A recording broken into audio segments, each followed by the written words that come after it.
So hello again. Tonight we're going to talk about the possibility of a Fort Lauderdale, Florida solar system walk. So what is a solar system walk? It's a permanent outdoor public exhibition. It's essentially a series of stations. There's one station for each of the noteworthy celestial objects within our solar system. Each station has something that represents the orb or sphere of whatever. So associated with each station, there's something that represents a scaled size of that particular planet or object.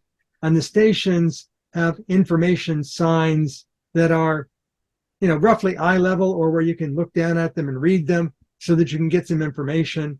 The walk is a collection of these stations. They explain the objects in the solar system, the physical location of the stations along the walk are relative to the spacings of the astronomical units in our solar system. So, the planets that are closest to the sun will be clumped together, and then you'll stretch out to a longer distance. And the actual distance of the walk can be anything you want it to be. Just realize if you make it too short, everything's going to be clumped together. And if you make it really long, there might be a long distance between the outer objects. Typically, the walk will start from a place of science, like a museum or an observatory or whatever. It'll end at some popular tourism spot or some place that has a lot of foot traffic. The intervening stations will be along a walking or a cycling path, typically through a commercial tourism route of some kind. So if somebody encounters it in the middle, they can walk either direction. So this is just the open disclosure. This is my personal evaluation of such a municipal project. I have not been in discussion or coordination, or have I presented or gotten any approvals from the Museum of Discovery and Science in downtown Fort Lauderdale, its staff, board of directors, or benefactors, or the city of Fort Lauderdale and its elected or appointed individuals, divisions, or departments like Parks Division or the Road Signs Division. Why does Fort Lauderdale need one of these things? Broward County is in need of STEM educational draw items or STEAM educational draw items, and we just don't have enough on the books, so we're falling short. This would be a public education exhibit with no admission cost, so there's no barriers for people that can't afford to go into a museum or whatever. This is on public streets, so easy to get to, no cost admission. It would be a good target for school or scouting, Boy Scout, Girl Scout field trips. And it would be a long-lived exhibit that doesn't require any setup prior to use. So if you said, I want to do some telescope observing, I'm going to have a public event, well, you got to drag the telescope out, set it up. Hopefully the sky's right, the object that you want to see is not behind the building, and then you can make use of it. Well, this thing would be always set up, so you just go to it and use it. And you don't have to do much promotion, because as soon as people find that it's there, they're going to go on Twitter, Facebook, YouTube, whatever, and they're going to post images and videos of their personal adventure making the walk. Some amount of self-promotion will be automatic. You don't have to do like a tourism promotion of them if you don't want to spend the money for it. But if you do want to spend the money for it, then you could promote it at the city, the county, and the state level to the tourism boards.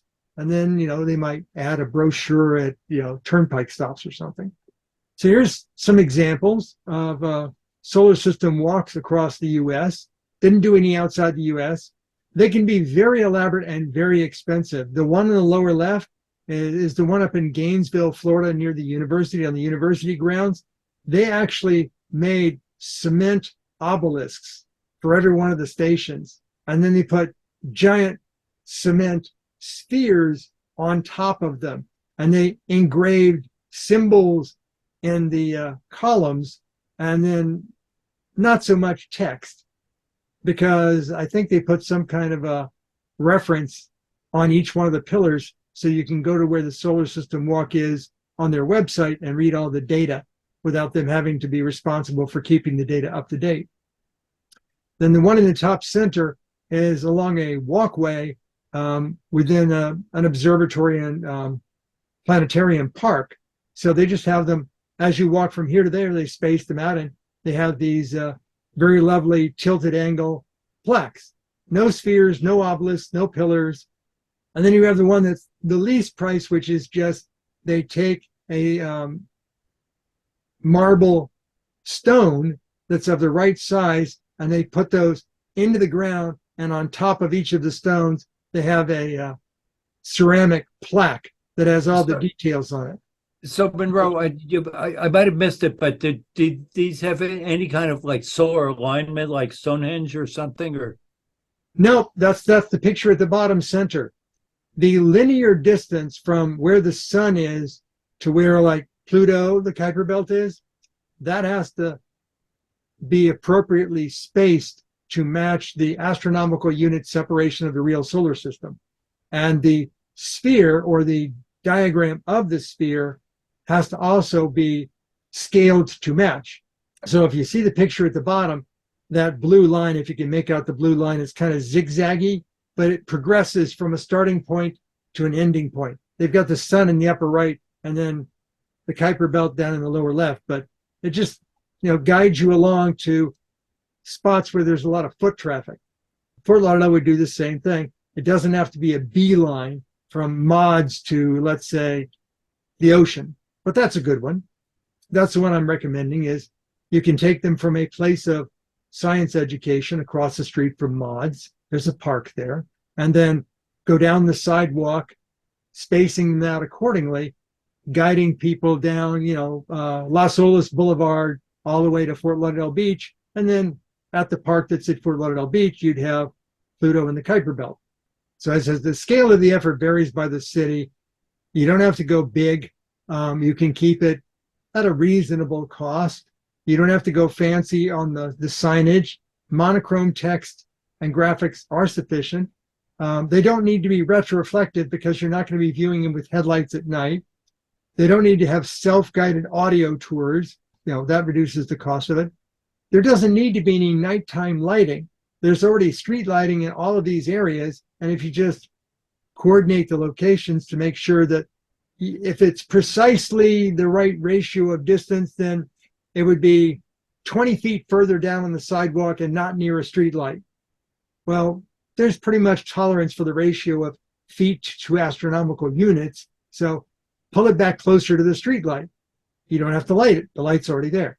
Make sure that you think about the design, the fabrication, the deployment, and of course the maintenance costs of it.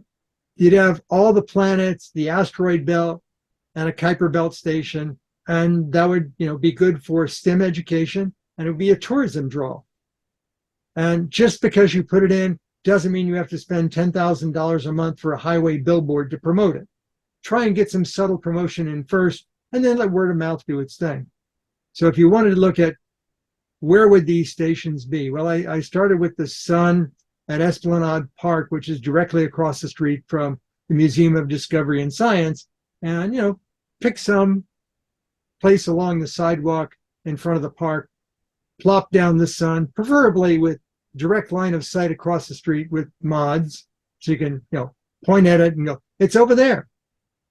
And the sun's the center of the solar system, and mods is the educational center of Fort Lauderdale. So I should say science education in Fort Lauderdale. There's all sorts of other university facilities in downtown Fort Lauderdale. Mercury, Venus, Earth, Mars would be heading east along 2nd Street with stations positioned along the south sidewalk prior to the FEC railroad tracks, so prior to Brightline. Don't want to put one on the tracks. The dwarf planet Ceres and the asteroid belt would be on 2nd Street east of the tracks at the entrance to the parking garage on the north side of the street. So even though all the others would be on the south side of the street, we'd flip that one to the north side of the street because there's more foot traffic coming in and out of the parking garage.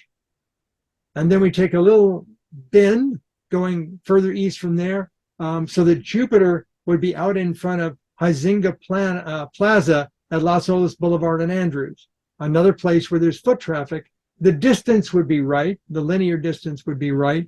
Where it goes on the sidewalk side of Las Olas and Huizenga Plaza would be up for discussion. The next one out would be Saturn. And I found this to be really interesting. Saturn would be right where New River Tunnel goes underneath Las Olas Boulevard. It just happened to fall out that way. Right at the corner of that intersection is where the Cheesecake Factory is. So you could put Saturn directly across the street from the entrance to the Cheesecake Factory. Uranus would wind up at 16th Avenue, which is about halfway towards the beach from where Las Olas starts. So it's kind of a midpoint there. Neptune would be at the Isle of Palms and Las Olas Boulevard on the south side of the street. If you remember, there's these finger islands where a lot of well-to-do people live off of Las Olas. And this would be kind of the easternmost of the finger islands.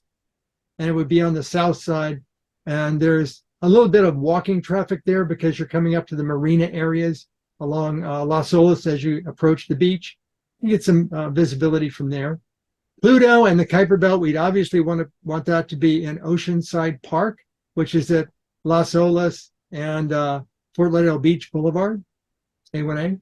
The end-to-end walk or cycle trek, where you can start in the middle or at either end, would be about 2 3/4 miles, which is a long way to walk. But you know what? I've seen this. People actually going from mods by foot to the beach. That's a long walk, but apparently people are young enough and eager enough to do it. So this would give them a nice bike ride. That's that perfect bike ride. Oh, it's a perfect bike ride, but as a walking audience, it gives them something to pause occasionally for, take a breath, read some stuff, maybe go into one of the nearby restaurants, grab something to eat or drink, come back out, continue your walk.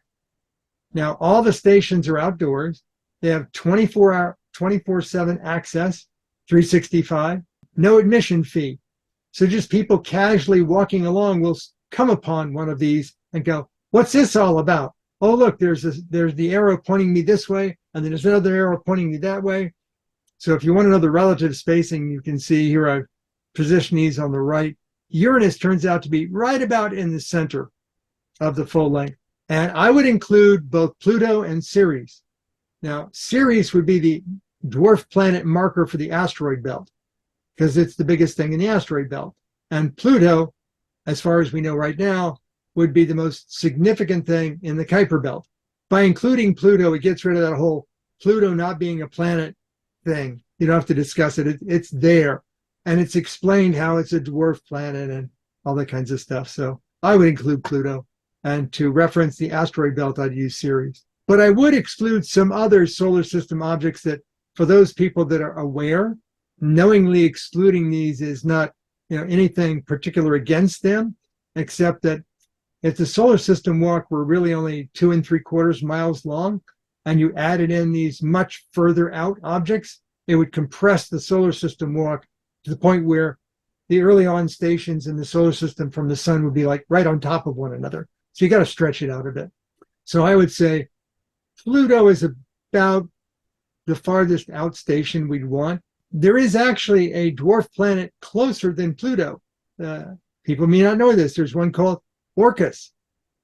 Pluto is at 39.5 astronomical units, and Orcus is at 39.22 astronomical units. And Orcus has a more centered, more circular orbit than does Pluto. It's just so small, we didn't find it out until later on in life, as the saying goes. But there's Haumea, Quaoar, Maki Maki, and Eris, and now we have Gong and Sedna. If you scale these out from the 2 3/4 mile distance to Pluto, and you said, I want to have the rest of them, where do I put the stations for those?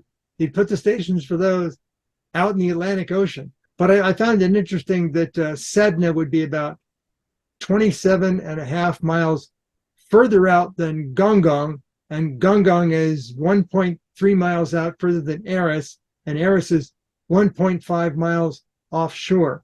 So if you added up the 27 and the 1, you're not going to get to, not the Bahamas. What's closer than the Bahamas? About 50 miles away. Bimini. I was really hoping that the distance would be, we can fudge a little on the distance and say, Sedna is in Bimini. but no, Sedna is a little more than halfway to Bimini. And there's nothing out there except Atlantic Ocean, so no place to put the station.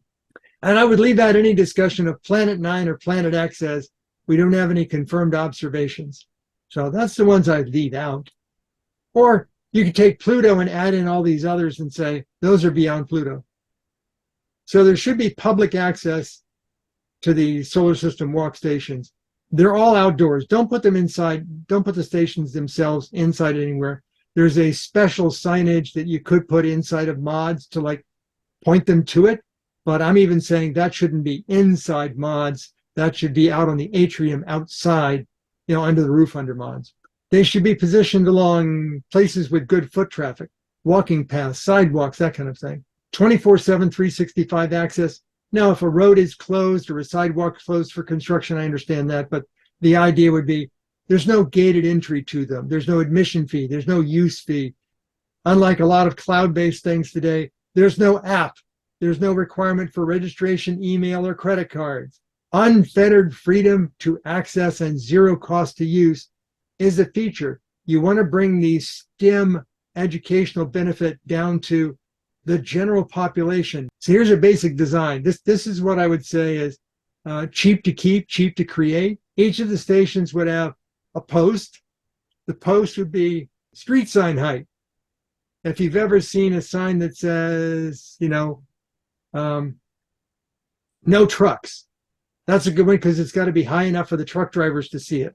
So it's above the height of a stop sign or a yield sign. It's higher than that. And you'd put the sign at, like school kid eye level. And then up on top, you'd put a little stick, a little metal pole, and then you put the sphere up on top of that. So you would have something you could see from a distance. The author of the signage content and any images would be mods, and you'd make the sphere sizes relative. And the only sphere that would be oddball would be Saturn because it's got rings. And then you'd also have mods be judge in accuracy of the separation of the distances. Do read the Riot Act to anybody in authority that said, why don't we just space them all out equally? No, don't do that. Make that accurate because kids need to learn stuff from them. The City of Fort Lauderdale Parks and Recreation Division could also, judge practical placement near parks, etc. And you want it to have a tourism draw without getting in the way of a doorway or, major people traffic areas. I think the signage could actually be developed, the actual material fabrication could be done by the city municipal signs department because it's going to be a monochrome sign. You need to be on metal, so it's durable, so you don't need recurring maintenance. I don't know if you've ever seen it or not, but there's actually a sticker on the backside of street signs that will either say, when this sign must be reviewed for maintenance or when the sign was put in. So if you ever, are walking alongside somewhere where you find a street sign, stop signs are good at this in your neighborhood.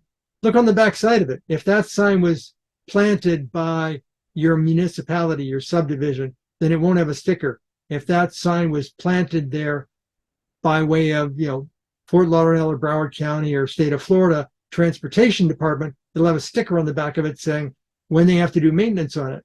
And if you had 10 or so of these things, it would be real easy to just put a sticker on the back of them and automatically include them in the maintenance cycle because there's thousands of signs that are maintained on a regular basis, and this would just add 10 more to the list. The signs don't need to be out of wood for aesthetic effects that would make them less durable and require more maintenance.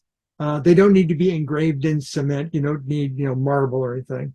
They don't need to be retroreflective or illuminated, so you don't need any wiring to them. The facilities department could create, using whatever the common materials are for the celestial object sphere, and they could also be the one responsible for creating the post that goes in the top of the post to hold the sphere. A couple of departments, not much for each of them, 10 or so items to be created, but some stations would not have a sphere on the top of their post because if the sun were like 1 meter diameter, by the time you got to Pluto, it would be the head of a pin. So you wouldn't want to have that small an object easily damageable. You just put that on the placard and just say, here's a small dot the size of Pluto. So some of them wouldn't even need a sphere, which would reduce the total cost of fabrication and deployment. The sign content itself, it should obviously state the name of the object and use the international symbol for that object. It should tell you how far it is from the sun, what its diameter is, and do include the American units as well as the rest of planet units, so metric. Something that's typically added is the primary composition of the atmosphere of these celestial objects to let you know right away, you won't be able to breathe there.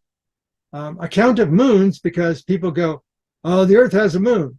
Yes, but Saturn has 70 plus moons. If you have a need for alternate languages, I would say create another placard, put it on the backside, and put the alternate languages there to avoid certain audiences being offended by having to look at languages that they don't speak or can't read. Every station should have some way of pointing to say, well, the previous station is, this celestial object, and it's at that street location. So it gives you kind of a walking pointer as to where you need to be next. I would say, since it's, within the city of Fort Lauderdale, having a little byline at the bottom and having the city of Fort Lauderdale logo emblazoned on it makes sense. But I would say, don't put the names of elected or appointed officials on the individual signs, which, as of a next election, would require you to refurbish all the signs. I know if you farm out the signs to an external sign company, as opposed to having the city do it, then somebody might say, let's put some names on there so we have to do it. So the vendor makes another, revenue for doing all the signs over again. Now, I'd say avoid doing that. Don't try and get an advertiser to pay for the signs to cover the cost of it. If you keep the cost down, you shouldn't have to have the advertising, because as sports venues have found out, when the advertiser can no longer afford to promote it, you may have to find money to pay to have their name taken off of it, even if you have no promoter. And if you want some kind of capture data, they have these fancy things called near field communications tags. So you can have kind of an RFID tag attached to the sign and a little indicator saying, if you want more information, or like a web link to the main site talking about the solar system walk, you can use an NFC tag for that. The main pointing sign should be somewhere near mods to point you across the street to Esplanade Park where the sun is. But I would say put that sign in the grand atrium. That's the open air where you might eat your lunch out in the open outdoors, under the roof in front of mods. And if you wanted to put something on that sign as to, when the solar system walk came in and who was the leadership at mods, or who was the mayor, or, that kind of thing, you can put that on that one, because then if you have to change that one, it's just one sign. These are the symbols for those celestial objects. And I had to look them up because there were some not International Astronomical Union agreed symbols that were more astrological, or that was the way we used to do it. We don't do that anymore. So the sun, hey, look, it's a circle with a dot in it. Guess what? Hydrogen. That's an atomic model of hydrogen. And then you have Mercury, Venus. Earth has two. This is the one that's accepted by the International Astronomical Union. Mars, oh look, Mars and Venus, male and female. Ceres, no, it's not a hammer and sickle, is the asteroid belt. Pluto, Saturn, Uranus, Neptune, and there was an older symbol for Pluto, which was PL, the union of those two letters, which stood for Percival Lowell. As of Pluto being reclassified as a dwarf planet, they also demoted poor Percival. So they have a new symbol for that. Now, all of these symbols are actually characters in the Unicode character set of computers. So if whoever's making the sign says, where am I going to get the symbol for Venus? It's a letter in a font, and it doesn't cost you anything. It's a Unicode font character. So whoever's making the sign, just copy and paste the font symbol in there, and you're good to go. And you can scale that, since it's just an outline drawing, it's not really a picture. You can scale it to whatever size you want, and it scales nicely because it's Unicode. And I'd say steer clear of using anything that resembles astrological or medieval religious symbols. When you go to fabricate them, I think the signs can all be the same color. The posts can all be the same color.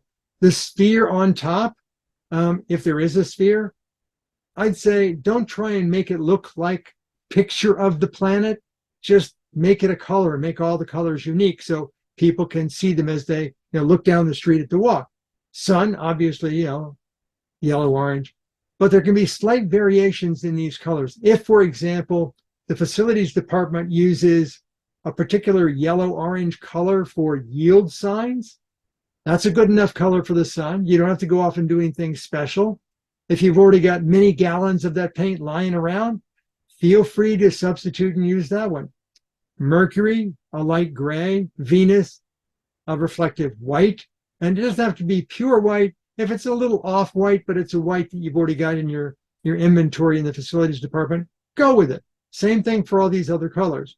If you've already got a color that's close enough, use that. The only sphere that will be unique is Saturn, and there may have to be some custom metal work done for that one. The post and sign installation, I'd say use the municipal road department because you're putting up a metal plate, probably has 2 holes in it. It's got the captive nuts on the back. They're used to doing those. And I think that the single large sign in the mods atrium, let mods figure out where they want that precisely and how they would fabricate and install it. Because it's going to be onus onto them because it's on their property to maintain it. Speaking of maintenance of the signs, everything should be of typical materials and structures. No moving mechanisms, nothing electronic, no lighting, nothing illuminated. The sign should be fabricated and maintained by the municipal signs department. Like I said, if you stack one of those, slap one of those maintenance date stickers on the back, they'll just be thrown in. Another 10 signs in thousands is not that big a deal. And the facilities department would maintain the sphere on top. And if the sphere started to look a little long in the tooth and had to be maybe resurfaced and painted, that would be okay, as long as the signage was maintained. And as I said, the single large sign in the mods atrium would be maintained by mods. So an example, this is kind of a throw together of what would the example station look like? Well, it would look kind of like this. This is Earth, and you've got the Earth symbol there. The distance from the sun in astronomical units, kilometers and miles, the diameter of the planet in kilometers and miles, its basic atmospheric components, how many moons it has, and then if you want to know, well, where's the next station? You would have an arrow pointing you like, go that way, and you'll see Mars, and it's at Southwest 2nd Street and Nugent Avenue. I would not use like GPS coordinates because if for some reason they need to move the sign a few feet one way or the other because of whatever, then it would still have an address of, I'm not saying which corner it's on, just the intersection of Southwest 2nd Street and Nugent Avenue. So they'd have to move it a lot, a block or more in order for it to not still be at that location. And the previous station, back the other direction, and then its street address, and then a little city of Fort Lauderdale promotion at the bottom.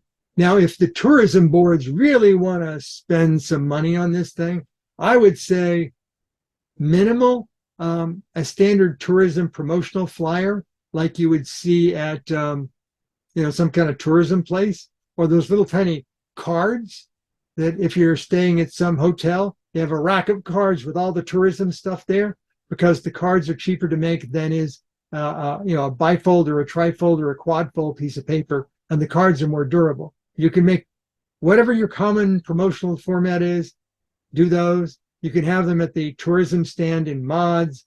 You can put them in the tourism offices for the city, county, and state, turnpike rest stops. If there are local businesses where the sign is right nearby or out in front of that business, just give them, 50 of the cards and see if people are interested. Fort Lauderdale Airport has county tourism promotional signs that are digital, and they just rotate through, some number of promotional signs. You'll see Everglades Holiday Park there a lot. Add in, for a while, add in a page regarding the solar system walk, and people that are picking up their baggage at the baggage claim area will see solar system walk. Hey, we're in Fort Lauderdale for a week. Let's go see that thing. It's not going to make any direct revenue, It's going to make indirect revenue and act as a retainer and a repeat tourism destination. At the city, county, state level, on their websites, in their apps, if they want to spend money to update their apps, add a single page on the solar system walk to each of those municipal websites. But try and constrain the promotional cost. Avoid doing any content that requires periodic updating, shows the name of officials or appointments or dates or anything like that would change. The only place that you're kind of standing out on a limb is if we find a lot more dwarf planets, or they finally find Planet 9, Planet X, and now it's popular knowledge that we want to get in front of all the school kids. That would probably be an update, but you don't have to do that one right away. Okay, if you're doing this in front of elected or appointed officials, what's my return on investment verification? Tourism is. Find out how many people ask for and want to look at the solar system walk. General inquiries. So if at the information desk at MODS, after they get done reading the sign that says, hey, City of Fort Lauderdale has a solar system walk, if somebody comes inside and asks the person at the information desk, what's that all about? Make a little note, +1. And then you can look at that. General inquiries at schools or social groups. We're looking for a STEM field trip that doesn't cost anything or is really cheap, but it gives the kids some exercise. Solar system walk. And if the school asks for information about it, +1. Tourism offices. If somebody walks up to the Fort Lauderdale Tourism Information Desk on Fort Lauderdale Beach and says, what's this solar system? I saw that Pluto thing. What's that all about? +1. That's how you know your return on investment is. So if there's any media requests, if when you roll this out and you announce, hey, we're going to do a solar system walk, everybody's approved to get it done. Even before you break ground for it, the media may want to do a personal interest story about it or a local community interest story about it. That's your way of knowing, hey, somebody's interested. When you get it done and you promote it and it winds up, hey, the solar system walk is now officially open and you can, just go walking anytime, that promotion is also, if you get people interested in it when you promote it. And this one was kind of interesting. There are public security cameras along tourism areas. If you really wanted to see how many people walk up to the station, read it, and then walk on to the next station, if you had 2 cameras in the area along 2nd, from MODS towards Huizenga Plaza, you would probably find, hey, somebody came out of MODS, they walked across the street, they read the Sun, and then they proceeded down 2nd to the next and the next and the next, and they wound up at, Jupiter at Huizenga Plaza. You would see them, and therefore you could +1. There's a return on investment.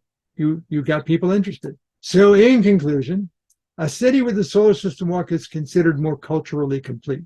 The walk is both a educational STEM draw as well as a tourism draw. The walk stations direct visitors to other stations within a tourist center, along Los Olas Boulevard. The visitors provide social media promotions. Hey, when my family was in Fort Lauderdale, we did the solar system walk, and here's our video of it, or here's our pictures of it. So that will, catch fire on the internet, as the saying goes. The design, fabrication, installation, and maintenance is going to be a collaborative effort. Get the right people involved for the, scientific parts of the design, the, signs and facilities, fabrication and installation, sign maintenance. Get the right people involved and you can keep the price of this thing relatively low. It should be possible to design, execute, deploy, maintain these using municipal internal services. You shouldn't have to say, oh, let me go do a study, $1 million to find out if this makes sense for us to do this. Okay, if you got the tourism money to do that, that study is going to cost thousands of times more than the actual creation and deployment. Keep those kind of things off the table, and then you get a higher probability that this is actually going to be done and maintained. So if you keep the goals and the scope in mind, the initial and recurring costs should be quite manageable. And if you want any more information about it, there'll be links, but you can also contact me. There's a solar system walk that's well known. That's the one in Gainesville, Florida. And that one's the one with the cement obelisks for each station. There is one at a municipal park in Cleveland, Ohio. That's kind of tied to the NASA Glenn Center. Chapel Hill, North Carolina, there's one near Moorhead Planetarium. In Chandler, Arizona, near the Observatory Planetarium Museum, actually Chandler Museum, they have a solar system walk there. And then North Carolina, Chapel Hill actually did an analysis of what it would take a city to think about doing a solar system walk. So if you want a single PDF, you can read what they did to think about theirs, in addition to seeing this presentation. And then if you really want to know what all those astronomical symbols are for the planets, they're on Wikipedia. And now, comments, questions? Yes. Have there been any ADA compliance considerations, making sure the sign is viewable by, let's say, somebody in a wheelchair from a safe spot, not having to stand out in a street or I think in a tree planter? I think that the one in Chandler, they did do that because the signs are on very short posts and they're tilted at about 20 degrees. So somebody should be able to roll up and read them. I'm fine with that as well. If the ADA, Broward County's got a requirement for ADA conformance or compliance, and if that's something they want to do, I think that a short post with a flat plate, with a tilted plate on it is good. The problem will be finding space for that.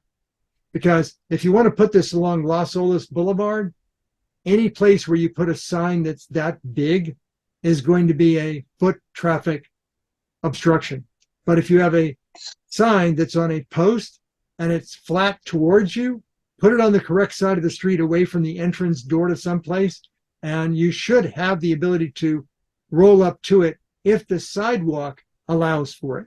Yeah, exactly. I agree with doing that. Making it for visually impaired people, I'd have to think about that because there's a lot of information on it. If you wanted to do something, because the sphere is going to be well above somebody's ability to feel it, to see what size it is, because you want to keep people from climbing it and damaging it because it's a fun thing to do. Yeah, I think that's definitely considerations. And I think they should take that into account. And if somebody from Broward County doesn't raise the issue, I think it's on them. Yeah. But I think it's something to be considered. I'm not sure if Braille is practical. To have Braille on a sign out in the blazing sun, it might be just too hot to touch. I was going to say, I think Braille on the sign has a couple of problems. One is it's going to be a piece of metal out in the sun, so too hot to touch. Yeah. The second thing is, how do you find where it is in order to feel it? You either have to have somebody guiding you.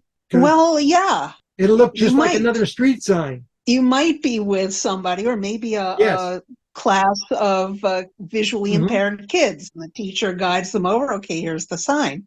I would say. But the heat issue could be a big problem. That could update any other considerations. I'm not aware of Braille on signs fabricated by a municipal street signs department. Well, because those signs are used primarily by drivers. Yes. So which hopefully there are not too many visually impaired drivers. Right. I think that having an RFID, an NFC tag in each of the signs, if you have a mobile phone that is, has got apps designed for visually impaired, and you can locate the sign. If somebody, brings you up to the sign, and then you put your mobile phone on it, and then the mobile phone brings up that station, then it could read it on the mobile phone app, and you'd have auditory. So I think that. Yes. With some forethought, I think it's definitely doable. Oh yeah, that would be good. So with NFC, I've never used that. How do you access it? Do you have a SunPass tag in your car? I do. Does it look like just some vinyl label that's stuck on your windshield? Yes. Inside that vinyl label, there is a small chip that's about half the size of a grain of rice. That's an NFC tag. That's an NFC tag. And your phone can actually read that. Do I need a special app? Your phone needs to be NFC enabled. So if you have a really old phone, it might not be able to read it. But by No, I do default, have an NFC thing. I Yeah. just have it turned off because I yes, by don't know what it default, is. I've never had a need to use it. yes, by default, it would be turned off.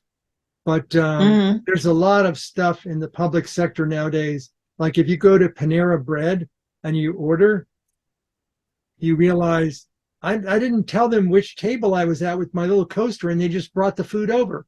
That's because the coaster has an NFC reader and the table has an NFC tag. So when you lay the coaster down Oh, on the table, it tells their system where you are to deliver your order. So there's NFC out there all over the place. But well, because that's the cool. tags are so I mean, tiny, I know our FID's out there, but I just don't know how to access it specifically with my phone. Do I yes. have to go to a web browser or use an Um, app or there's what an is it? app. There's an app from the company that is a predominant maker of those NFC tags. NXP. They used to be part of Philips. They're called NXP. They have a freebie reader that you can Okay. read from that. But you do have to turn it on in your phone, and then you have to launch the app, and you just bring it around, and your phone has an NFC tag in it as well, because that way you can just wave your phone at the airport gate to get on the plane. Yeah. The pedestal where you wave your phone has an NFC tag reader, and your phone has an NFC tag. And when you launch your airline specific app, it will bond your NFC tag with the app so that it can actually send that out. So they know, oh, the reader read this NFC ID, and then if NFC ID is assigned with this person's ticket. So therefore, you're okay to board the plane. Stuff underneath the Okay. cover. You have to dig, get the shovel out and go deep. Look for the rabbit hole. But yeah, that's why I suggested put an NFC tag. They're officially known as VHF passive RFID or radio frequency ID tags. But you have to brand things these days. So near field communications, NFC. And there's a standard for that. There's many standards for that. Okay, any other comments or questions? As usual, beautiful job of detail. Well, I know that my audience is minutia focused. So if I don't cover something, like I missed out on the ADA, my bad. I should have done that, but I didn't, and therefore thank you, and that will be part of the recording. But yeah, I know my audience prefers to see all the minutia, and therefore I try to do it. I was actually updating this thing as of this afternoon with stuff. You had a slide that had the word STEAM on it. I was wondering if that meant STEM. Oh, you need to get updated. STEM Yes, is I now do. STEAM. Uh, STEM is now what? STEAM because they added arts, Okay. science, technology, engineering, arts, math. And STEAM just happened to be the next easy word after STEM. So STEAM is today's STEM. All right. Thank you. So anything before I stop recording? Thank you.